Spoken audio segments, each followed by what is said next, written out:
If you haven't seen part 1 of my Lake District holiday, I'll put the link in the description box below. I had a lot of people asking about the B&B that I stayed in, so I thought I'd do a section on it. This is the front entrance of Oakfold House from the roadside. The bedroom that I stayed in was actually the one above the front door. Here is another angle of the house. As you walk through the front door, you get to the porch. No, I'm not drunk, I just took this photo on the wonk. The porch area has this lovely flooring. This is what greets you when you open the porch door. This is a lovely big spacious area. This table has their guest book, but I closed it for privacy reasons taking the photo. This wall hosts their TripAdvisor certificates they've achieved. The first room you then get to is the breakfast room. Due to the social distancing, the tables have to be spaced out, and so my breakfast table is actually in the other room. This is the back door or the car park entrance door, but it leads to the rest of the house. Here is the lounge area that you could relax in, however it's been turned into the dining room due to social distancing. The dresser also holds all the leaflets for various attractions. This is the leaflet for the Mountain Goat coach tours. This is the company I used on Wednesday when I went and did the 6 Lake tour. This is the car park of the B&B. You have to use the back row to get to it. And this is their lovely little garden. I didn't actually get to sit out here. I know you're thinking it doesn't look very cosy because no cushions or anything, but we'd had some rain the night before, so the cushions were actually stored in the porch.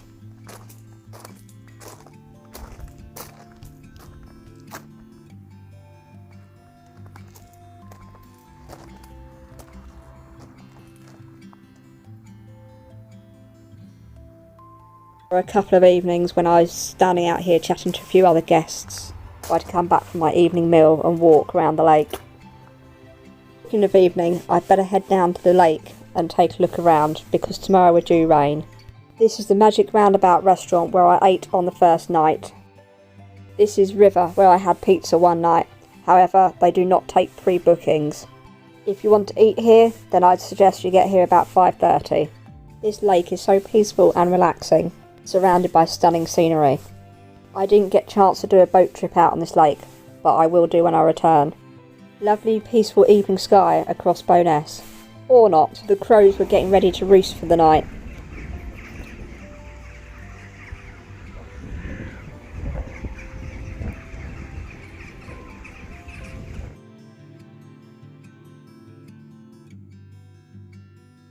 Can you see the rain clouds gathering in the distance? It was actually quite a cold and windy evening. Crows had still not settled down and roosted for the night. There was a little hint of pink tinge in the sky. And there was a sailing boat out on the lake. After my walk round, it was time to head back to the B&B, watch some TV in my bedroom. I did quite a lot of walking today. This morning I started the day off with a small cooked breakfast. You can have tomatoes, mushrooms and black pudding and a few other bits on your plate, but I don't like them. Today I planned to go to the Lake District Wildlife Park. It was about 55 minutes of driving from my B&B. I was expecting the zoo to be quite small, but actually I was pleasantly surprised. I bought the map so I could tick off the animals as I saw them. However, the drizzly rain stopped me from doing this. Here is a tapir. This was one of the first animals I saw once inside the zoo. And this lynx, which I took on my Canon SLR camera. I had to screenshot this image from my laptop screen as for some reason the image wouldn't work in KineMaster. An alpaca munching on the grass. But this was one animal I actually wanted to see, the red panda. Usually when I see red pandas at a zoo they're high up in a tree snoozing, but this one wasn't. Hurrah! This was when they did the red panda talk at 2 PM, although they didn't really want to come down for their bamboo. Right next door to the red pandas are the otters, and they were so sweet. They are currently redoing the otter enclosure, but these two were really sweet, begging for food. Another thing I wanted to see was a bird of prey flying display. They had it at 12 noon and 3 PM. In the first display, a Harris hawker was flown, a hooded vulture and a tawny owl. Here is the hooded vulture. And this is Scrumpy the tawny owl coming to sit next to me.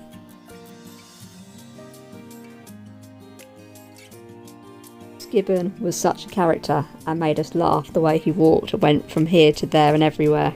Now 1 PM in the afternoon and I was cold and hungry. I didn't get a cooked meal as I wanted to get to the Red Panda Talk for 2 PM. These guys were being so sweet, grooming each other. So I headed off for the Red Panda Talk and the Otter Talk at 2 PM. The keeper gave a talk on the otters first and then talked about the red pandas. The 2 otters were given a spot of lunch so we could see them.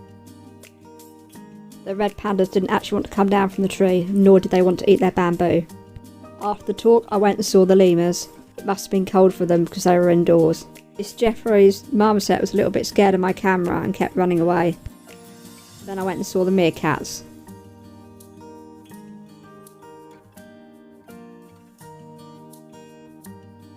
Then I headed back to the Bird of Prey flying area display to watch the 3 PM show. This is Raymond the kite flying. This was a Lana falcon.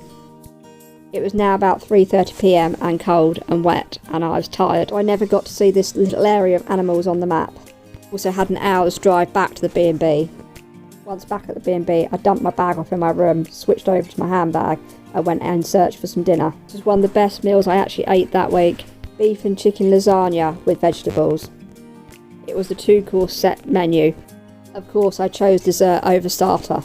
That evening I went back to the B&B and sat down and relaxed and looked through my photos. This morning I started with another cooked breakfast. Today I was heading back to Grasmere. Once I arrived in Grasmere and paid for my parking and everything, I decided to go to the tea room and have a bite to eat and a drink. I set off for a long walk around Grasmere. This church was actually undergoing restoration, but this is where William Wordsworth and his family are buried.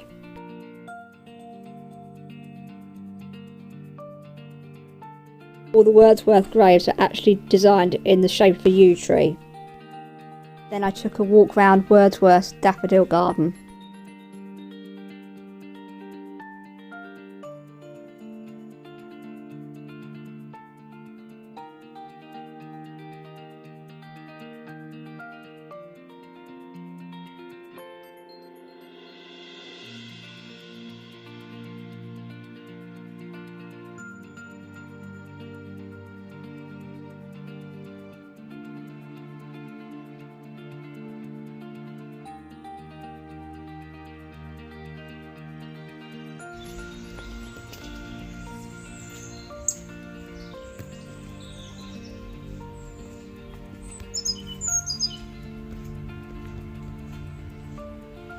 Then I joined the long queue for the Grasmere Gingerbread.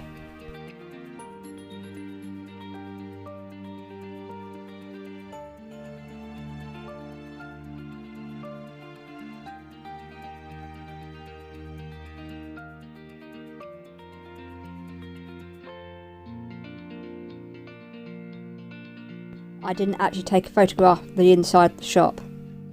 I didn't really want to carry the gingerbread around with me, so I decided to head back to the car and put it in the glove box. I don't know if you can see it, just there, it's not going to focus on my finger, there is a rainbow between the mountains.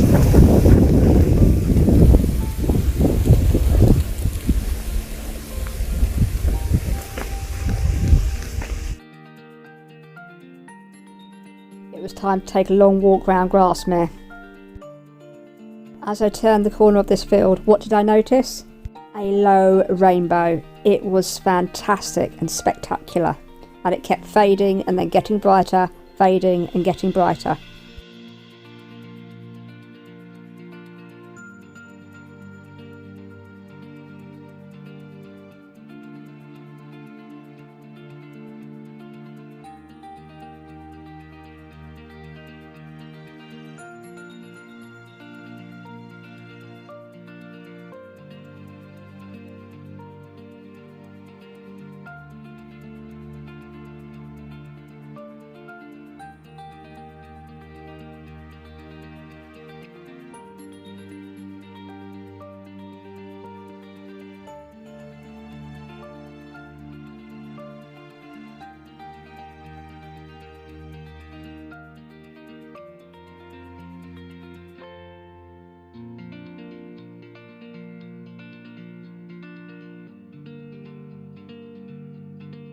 After a walk around, I stopped at Emma's Deli and had a gingerbread milkshake and a pancake before walking another pathway around Grasmere.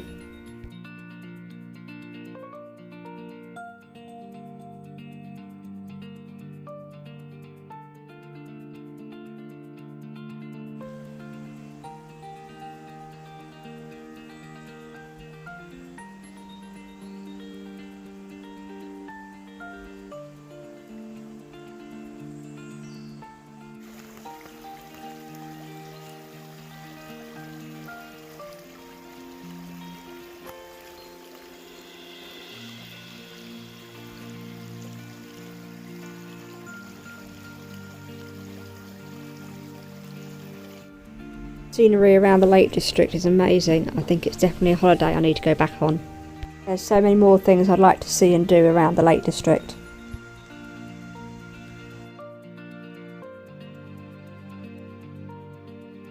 Although I didn't actually put trying to catch a sheep on my list to do in the Lake District.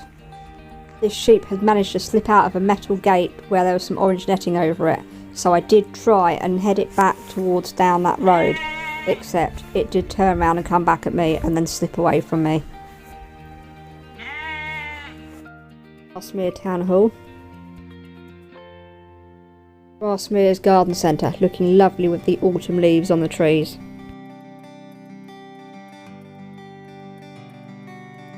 Then I went back to the Grasmere Gingerbread shop and got some more slabs of gingerbread to take home. And there was still a long queue to get into the gingerbread shop. Never mind. I used the time trying to get photographs of the gingerbread flag flying open.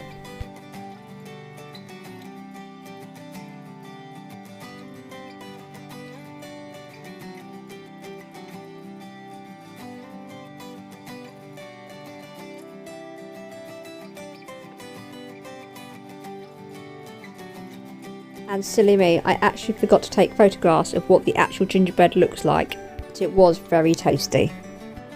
By the time I actually got back to the B&B, I was quite tired, and then I had to walk down to Bowness to go and get some dinner. And for the first time that week, a couple of restaurants actually turned me down for letting me in to eat, so I thought, oh well, I'll go to Tesco and get some food. Also, I needed to pack, ready to come home tomorrow.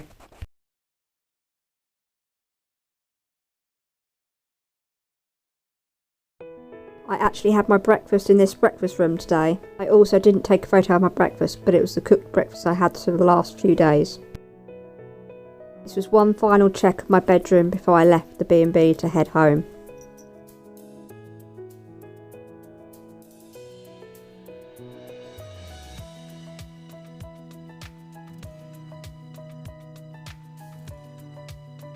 I wrote a lovely message for them in their guest book, and then I got on the road and headed back home, 271 miles to be exact. My welcome home present was a bouquet of flowers from my dad, my brother and my cat. Unbeknown to my brother and my dad, these flowers are toxic to cats, so I moved them to the bathroom. Sorry. Blue was very happy to have me home, and he was a very chatty cat. There are so many more things that I'd like to see and do around the Lake District, so I'll definitely be heading back to the Lake District in the coming year or two.